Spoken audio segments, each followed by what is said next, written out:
Hey everybody, and welcome to the 7th Arrow episode of Season 1, Muse of Fire. I still don't know what the hell that episode title means. I keep thinking that episode title belongs to another Season 1 episode. But other than pointless titles, what's your impressions of the episode? It left a weird impression on me because the end of it was kind of unresolved, I feel. Yeah, this episode, in a way, it's almost like a two-parter with the next episode. Yeah. But we're still gonna do it as one episode. Yeah.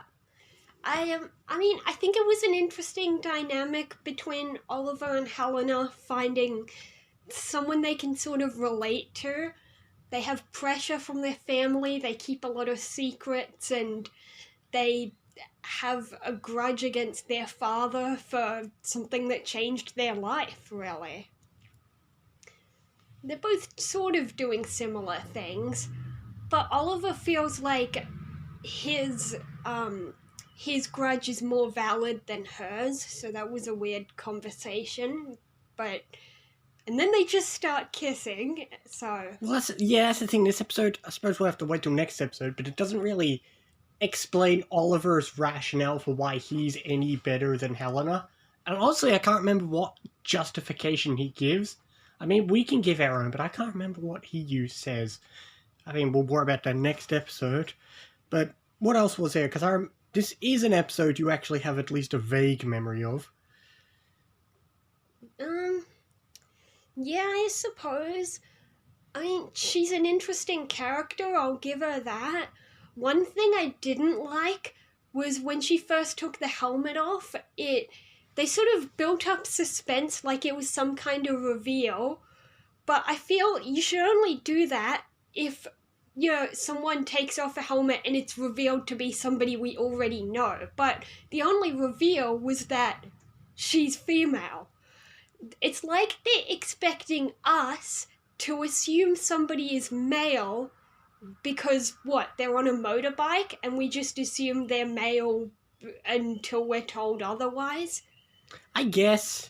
To be fair, I feel like the episode even played with that a bit. I feel like they were, like when the police were talking to Oliver before that scene, they kept emphasizing the word he a lot. Yeah. It was a little not so subtle. Yeah. It happens when...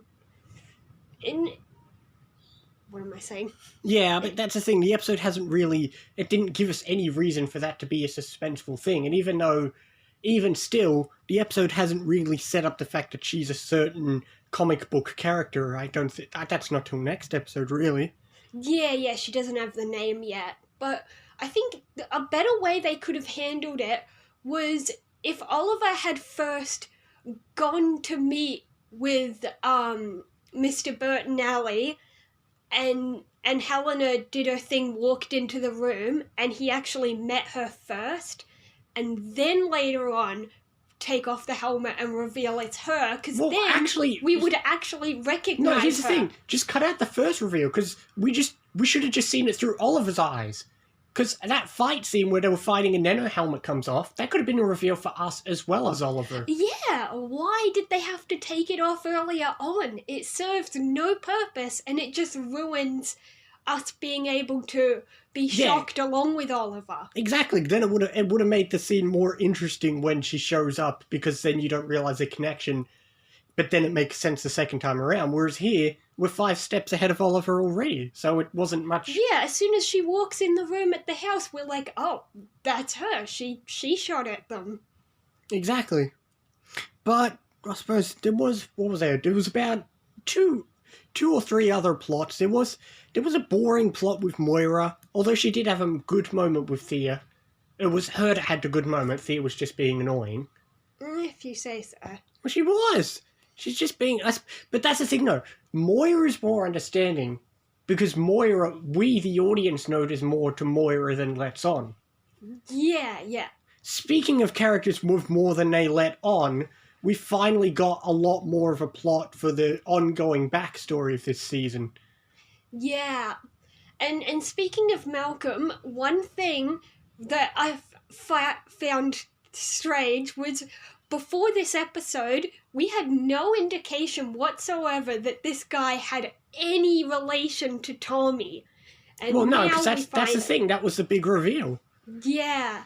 And even then, I'm still trying to think if they've actually... No, did she say the word? I can't remember if Moira's actually said his name. No, I think she always called him Malcolm. Oh, no, So- no, that's what I mean. I couldn't remember if we'd heard the word Malcolm or if we were just saying it. Oh, I thought you meant if we had No, of course, heard his of last course name. they wouldn't say Merlin. That was the point. We keep it a reveal. Yeah. But now we know, now it's Malcolm Merlin. Yeah.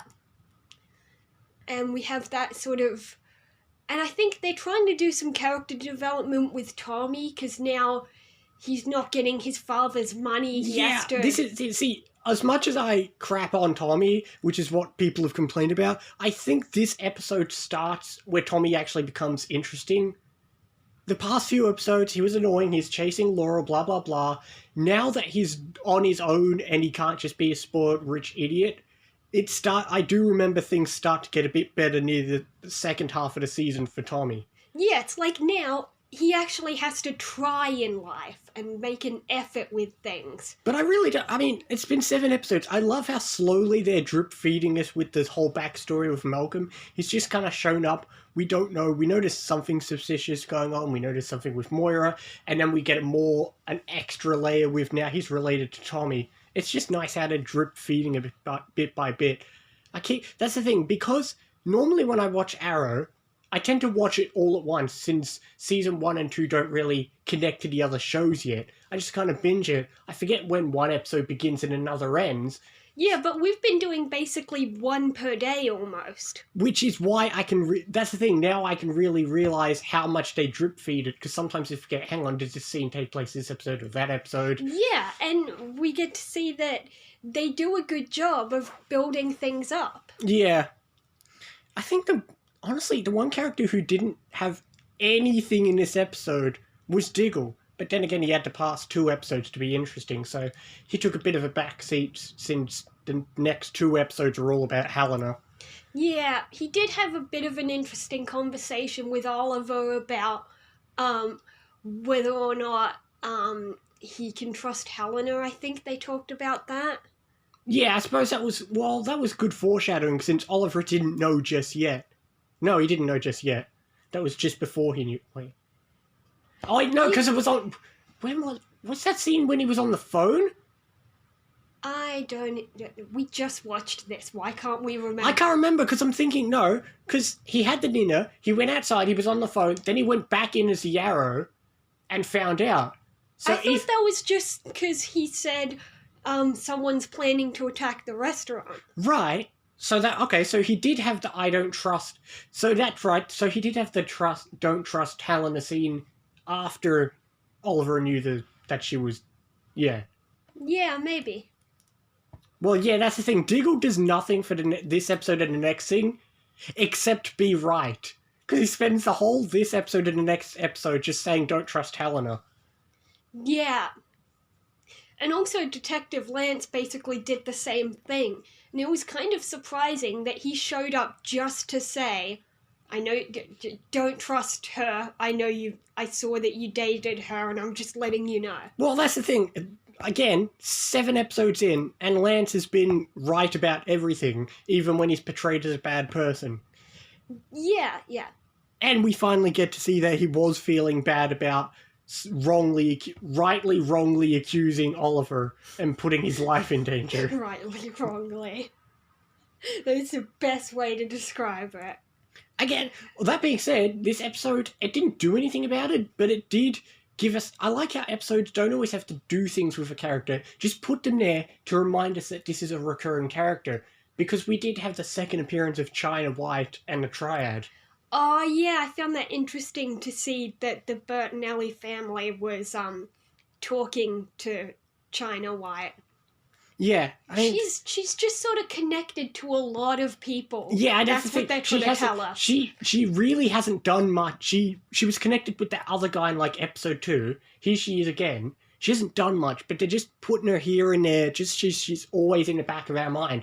That is how you have a good recurring character. Yeah, because it's a way of telling us this person's connected, which means this person's powerful. It's it's just a good way for the show to keep him in the back of your mind, because it's not like they've had a whole episode about her. She just kind of shows up here and there, and I like that. Yeah.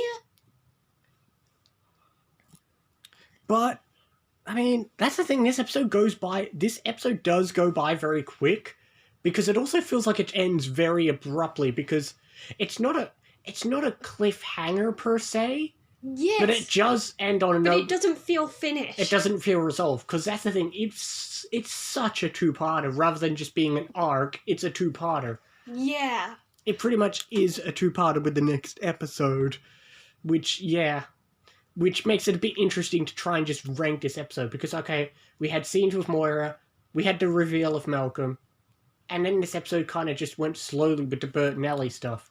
Yeah. I was thinking 6, but maybe I could go 7. I was thinking 6.5. Yeah, I'm thinking the same thing, 6.5. Because I remember the second half being both. I can't remember. I remember not liking, but also loving the next part. Because Is this going to be the first time we have the same number? Well, you almost went 7. That would have been the first time you were higher on an Arrow episode. You could have. I'm that would not have been, going that high. That would have been your first time being higher than me on an Arrow episode, but we'll have to wait for another time for you to be liking an Arrow episode more than me.